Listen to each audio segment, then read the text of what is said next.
Empezando con el día de hoy, estamos en otro siglo. Empezamos con unos documentos del siglo XVII. Y así estamos podemos decir, el segundo siglo de la Reforma Protestante.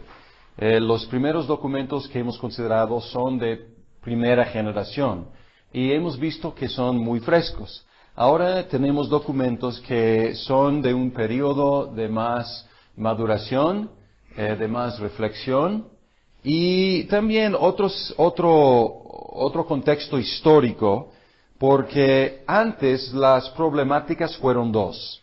La problemática de cómo testificar ante un mundo católico romano, cómo expresar la fe reformada ante las distorsiones de la Iglesia romana, y la otra dinámica o la otra problemática era cómo unificar los movimientos luteranos y reformados. Entonces, los documentos que hemos estudiado hasta ahora tenían ese propósito.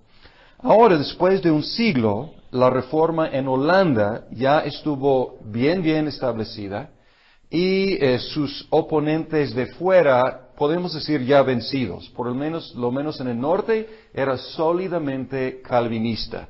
Por lo tanto, ya era tiempo para que los reformadores empezaran a discutir entre sí. La protesta arminiana y la respuesta calvinista. Este es el contexto de los documentos que estamos analizando hoy, que son los cánones de Dort. Como hemos notado anteriormente, todos los reformadores creyeron en la predestinación. Esto no era un artículo de fe fuera de común, al contrario, era pues común. Eran básicamente agustinos, y siendo agustinos creyeron en la predestinación. Hubo una sola excepción.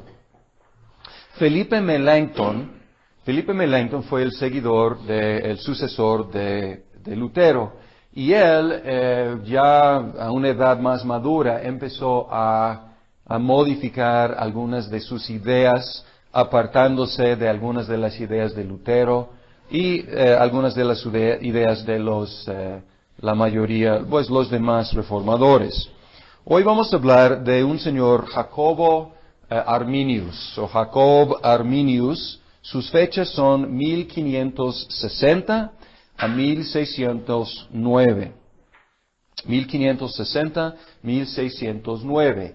Él fue educado en la doctrina calvinista. De hecho, él estudió en Ginebra, donde había estado Juan Calvino, y el sucesor de Juan Calvino era Teodoro Beza. Ya hemos mencionado a Teodoro Beza, y Arminius estudió bajo Teodoro Beza. Entonces fue educado en lo mejor, podemos decir, del calvinismo. Él fue electo ministro en Ámsterdam y luego fue profesor de teología en Leiden, como sucesor de Francis Junius.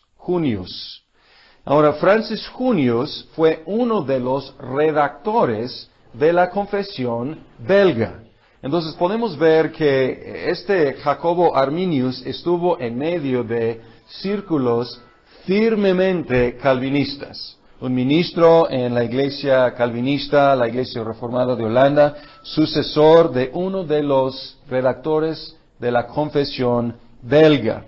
Y la Confesión belga, como ya hemos estudiado, el artículo 17 menciona o promulga, enseña la elección, la predestinación muy claramente. Dice que habla aquí de su eterno e inmutable consejo, de pura misericordia ha elegido en Jesucristo nuestro Señor, sin consideración alguna a las obras de ellos, justo, porque a los otros deja en su caída y perdición en que ellos mismos se han arrojado. Entonces aquí tenemos una doble predestinación.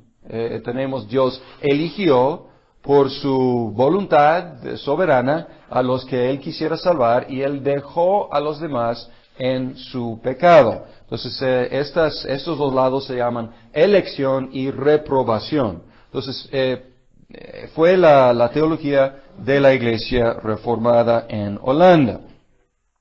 El magistrado de Ámsterdam le pidió al pastor Arminius que refutara algunos argumentos de un señor, otro teólogo, Coornheert, que estaba cuestionando algunas doctrinas calvinistas sobre la predestinación. Entonces, la tarea de Arminius era refutar los argumentos de Coornheert. Sin embargo, leyendo los argumentos, no pudo refutarlos. Al contrario, él fue persuadido por ellos. Y él empezó a promover las ideas de la gracia universal y el libre albedrío. Él negó la idea de la reprobación, el lado negativo de la predestinación, y suavizó la doctrina agustina del pecado original. Él promovió una revisión de la confesión belga y del catecismo de Heidelberg. La parte segunda es del catecismo Heidelberg. Ya notamos que no menciona predestinación. Sin embargo, es fuertemente agustino, y a lo mejor por eso él quiso revisar ese documento también. Y él, en un sentido, se puso la soga solito, porque él pidió al gobierno que convocara un sínodo general para platicar de estas ideas y ver si él podría persuadirles a revisar y modificar los documentos de la Iglesia. Todavía tenemos una situación con el Estado y la Iglesia mezclados en los asuntos de la Iglesia. Y hubo una protesta en 1610. Y esta protesta es la protesta arminiana.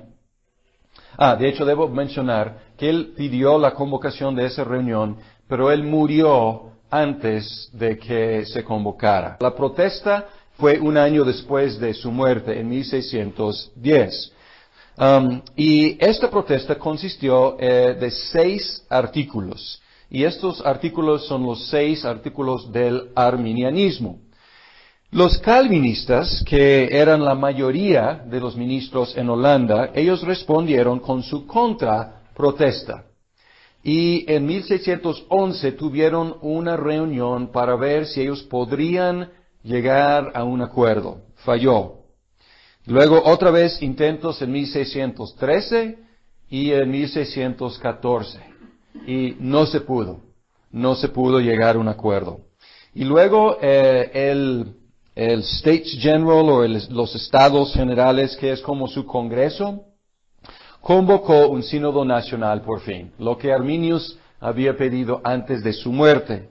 Y empezó a reunirse en noviembre de 1618 y duró hasta mayo de 1619. Entonces, medio año podemos decir. Y hubo 84 miembros de los ministros y teólogos y 18 comisionados seculares, o sea, que no eran ministros ni teólogos, representantes de fuera, a lo mejor, pues, vigilando los intereses del Estado.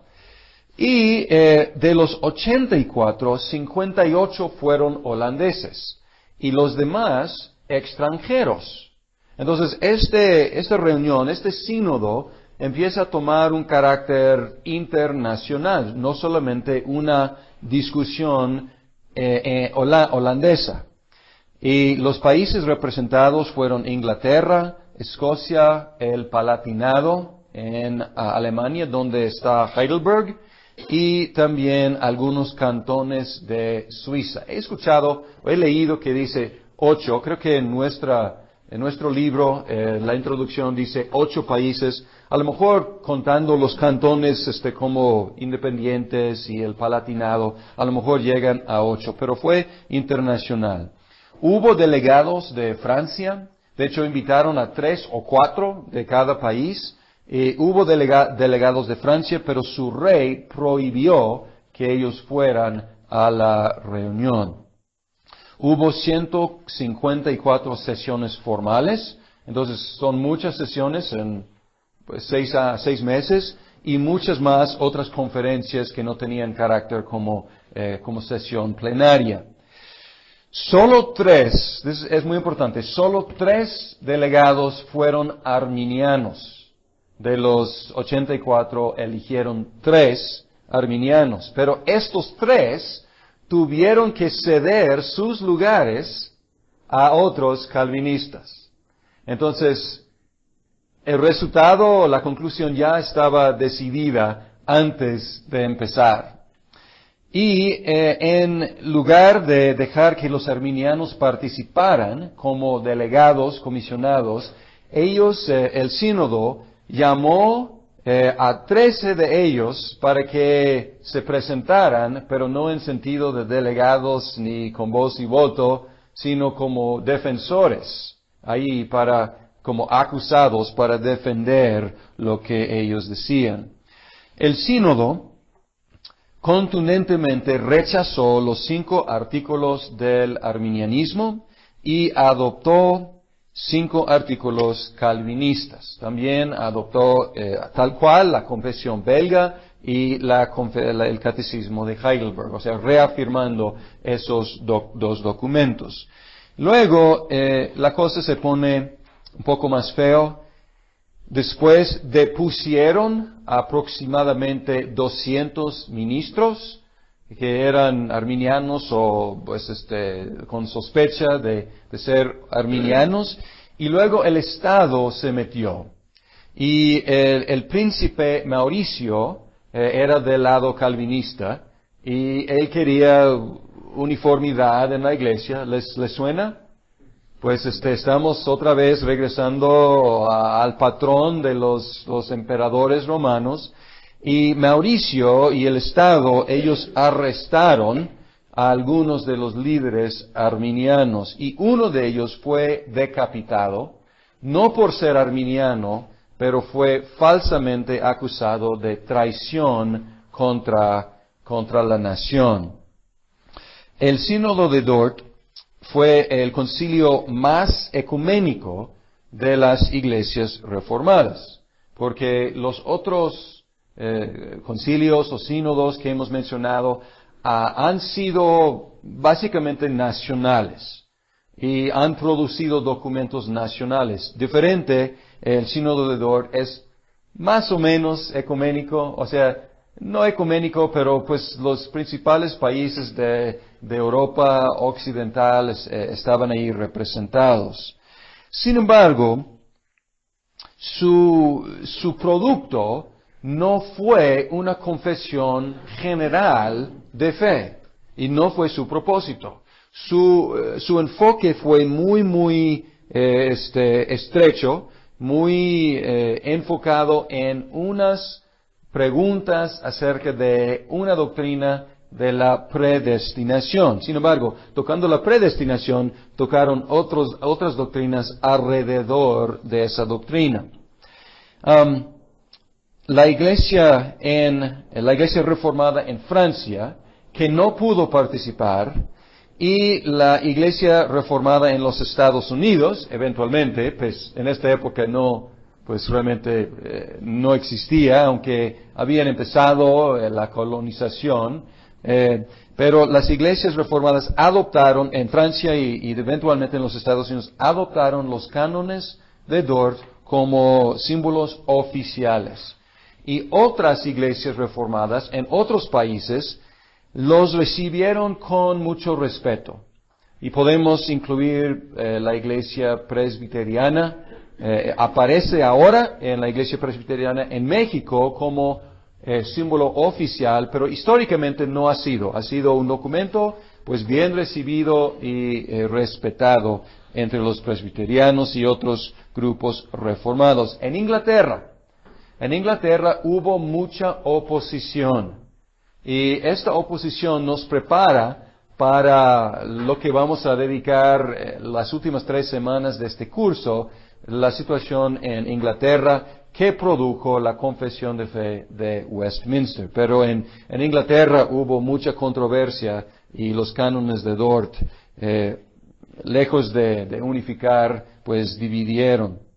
Los luteranos consideraban, algunos por lo menos, consideraban los cánones de Dort como un ataque contra ellos, aunque pues realmente no era dirigido a ellos, pero lo consideraron así porque Melanchthon, a quien ya hemos mencionado, había movido la iglesia luterana en una dirección arminiana.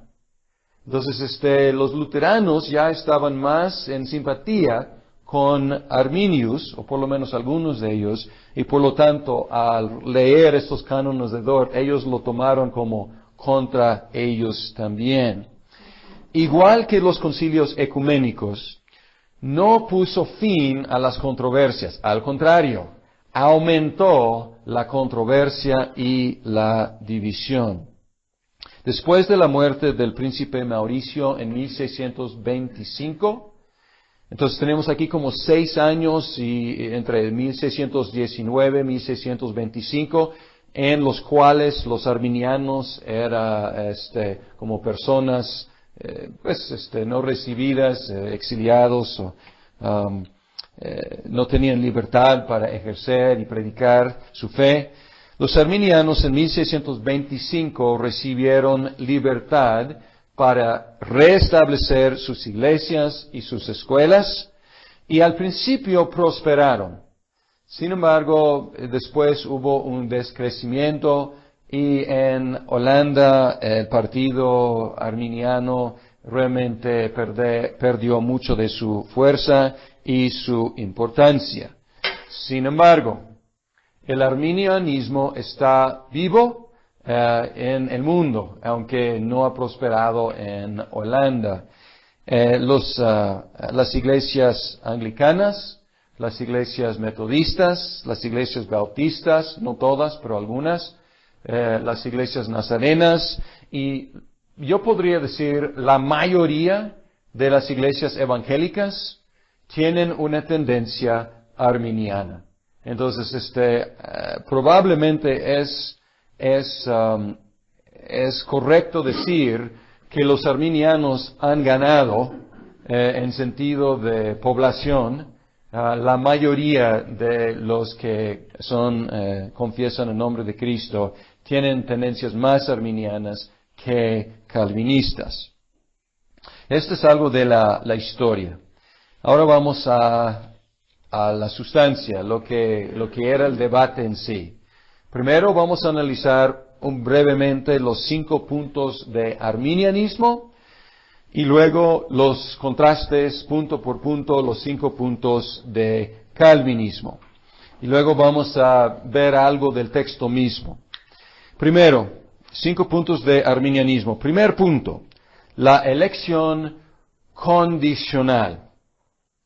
Dios, en este esquema, predestinó a salvación en general a todos los que creerían en Cristo y perseverarían en su fe hasta el fin. Y así que la condición de la predestinación es la fe prevista. La idea es esta. Dios, en su omnisciencia, Él prevé a todos los que iban a confiar en Cristo para su salvación e iban a perseverar en su fe hasta su muerte. Y a estos Dios predestinó. Es como Él ratificó la decisión prevista que ellos iban a hacer. Y entonces pueden ver aquí que aquí la elección es más bien una ratificación de la elección que los mismos seres humanos iban a hacer.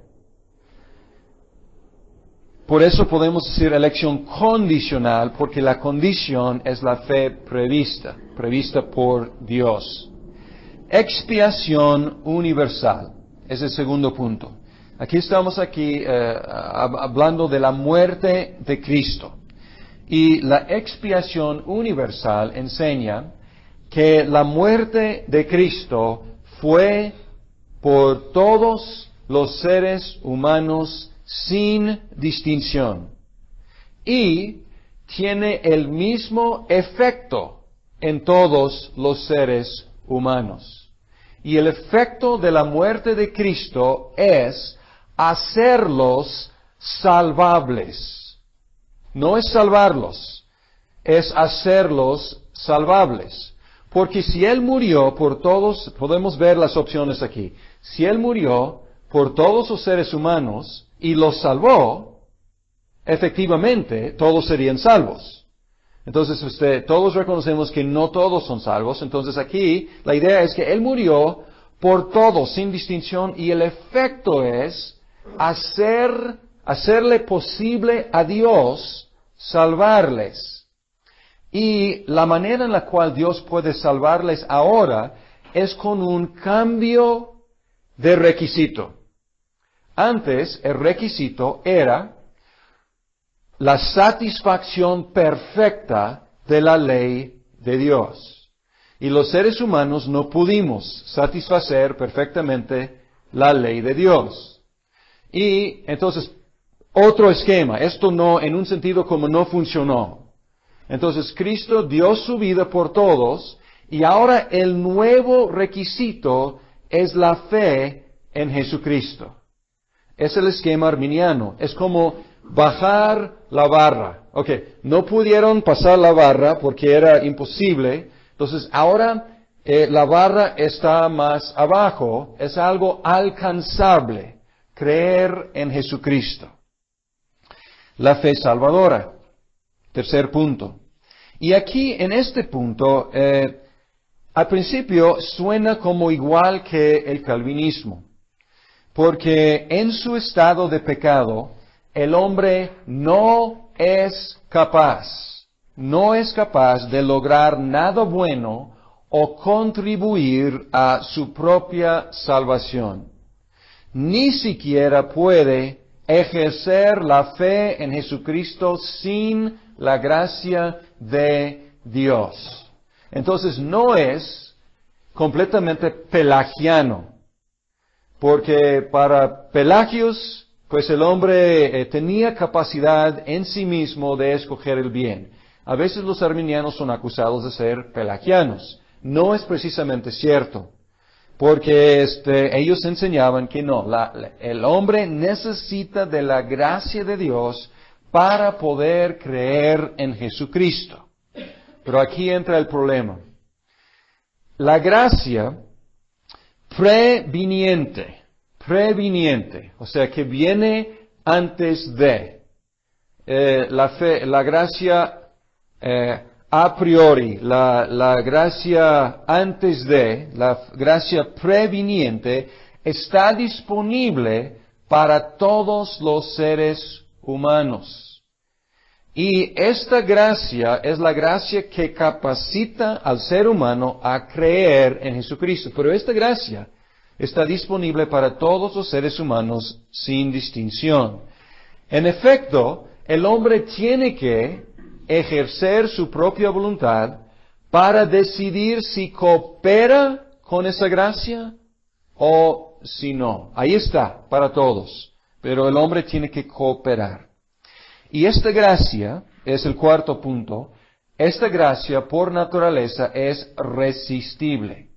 Y pues es obvio, es resistible, está disponible para todos, pero muchos la resisten y no cooperan para confiar en Jesucristo. Y la última conclusión es que es posible caer de la gracia de Dios. Arminius mismo, él como no estaba muy claro en este punto. Él decía cosas como, es posible que un creyente tenga seguridad de su salvación actuar.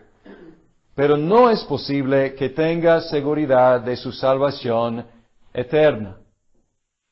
Entonces, pues ahí pueden ver una ambivalencia. Pues qué bueno que soy salvo hoy, pero lo que me importa no es ser salvo hoy, quiero ser salvo siempre.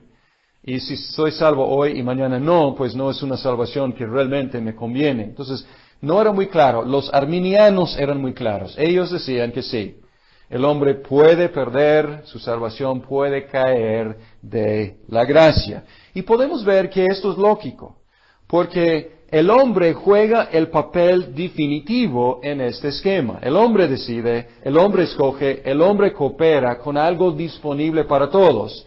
Por lo tanto, está en manos del hombre, pues retener o perder la gracia que ha recibido.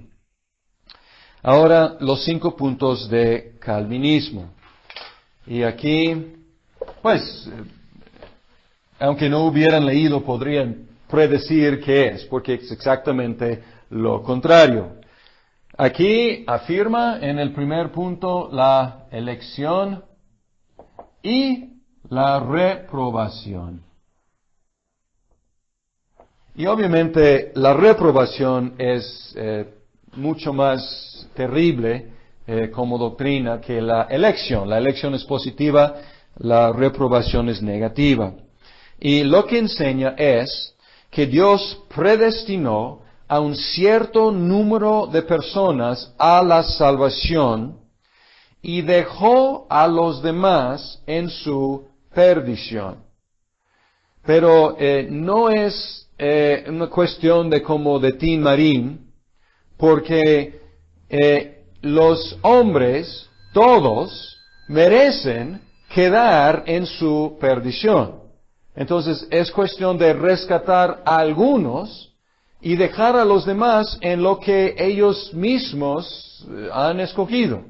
Entonces, la predestinación, o más bien la elección y la reprobación son los dos lados, pero no son exactamente paralelos. Porque los hombres ya están en la perdición y es cuestión de dejarlos ahí. Y en la elección está cambiando su estado, quitándolos, rescatándolos de su perdición. Pero es un número fijo, inmutable de personas a quienes Dios ha elegido. Diferente aquí. Aquí elección es como algo general. Dios escoge a quienes vayan a creer en Cristo, en general. Aquí es muy personal. Dios escogió a cada cristiano, personal. Y lo hizo no por nada previsto en ellos. Entonces no hay diferencia en las personas escogidas y las personas dejadas. No hay nada que les distinga. No hay ninguna característica que les encomiende a Dios. Entonces nada más es por su propio beneplácito, según su propia voluntad santa eterna. La muerte de Cristo, segundo punto. Expiación.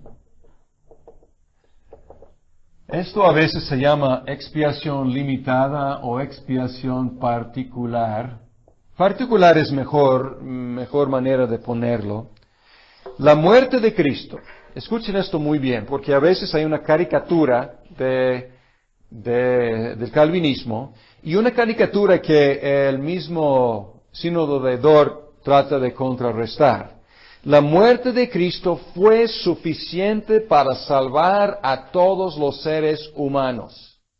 Entonces, nadie está cuestionando el valor de la expiación. Podría, si Dios quisiera salvar a todos los seres humanos, la muerte de Cristo fue suficiente para lograr ese propósito.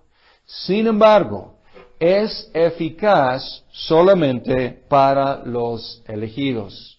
Entonces no es tanto el valor intrínseco de la muerte de Cristo, sino el propósito de la muerte de Cristo.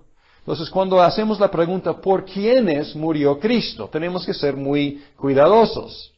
Pues murió por el mundo. Y su muerte es suficiente para salvar al mundo. Sin embargo, ¿para quiénes murió? ¿Para salvar a quiénes? Y la respuesta calvinista es para salvar a los a quienes Dios ya había escogido desde la eternidad. Y no solo los hizo salvables, sino que los salvó. Y Él aseguró su salvación con su muerte. Por eso no es exactamente correcto decir expiación limitada, porque igualmente la expiación universal es muy limitada. Es limitada en su eficacia porque no salva a nadie. Pero aquí es limitada en su enfoque, pero en su poder no. Entonces, tenemos que ser cuidadosos con el lenguaje. Aquí es para salvar a quienes, pues a nadie en particular, pero para ser a todos salvables. Y aquí es para salvar definitivamente, inmutablemente a los elegidos. Tercer punto, la corrupción. Y podemos poner corrupción total, o podemos poner incapacidad,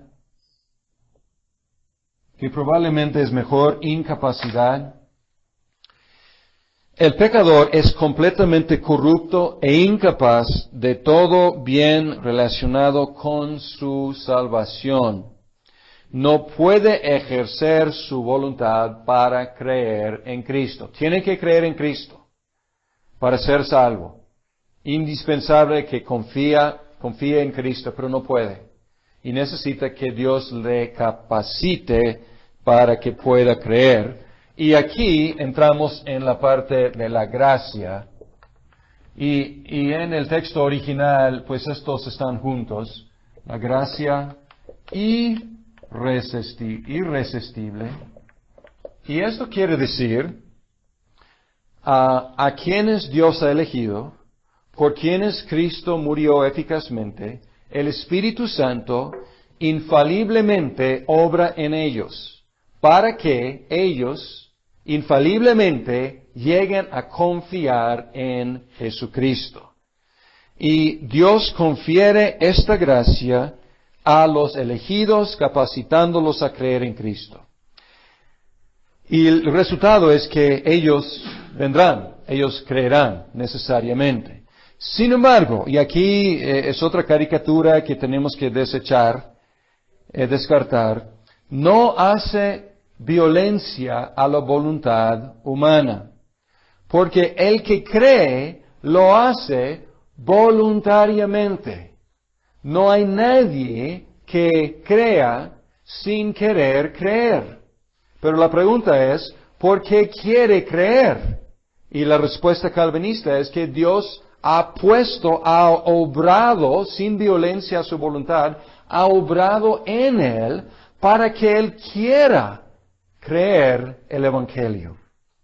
Y el último punto es la perseverancia de los santos.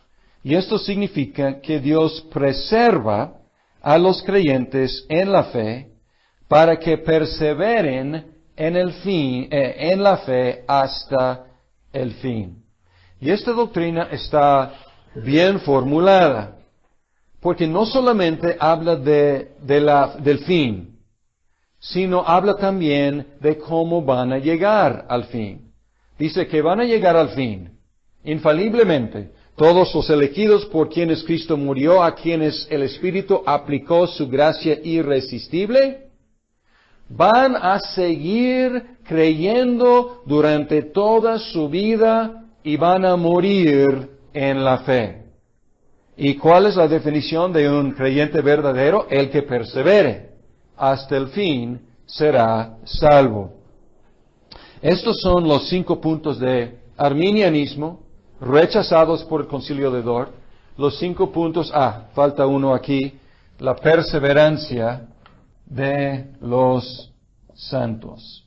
También podríamos decir la preservación de los santos, porque es preservación de Dios que permite que los santos perseveren hasta el fin.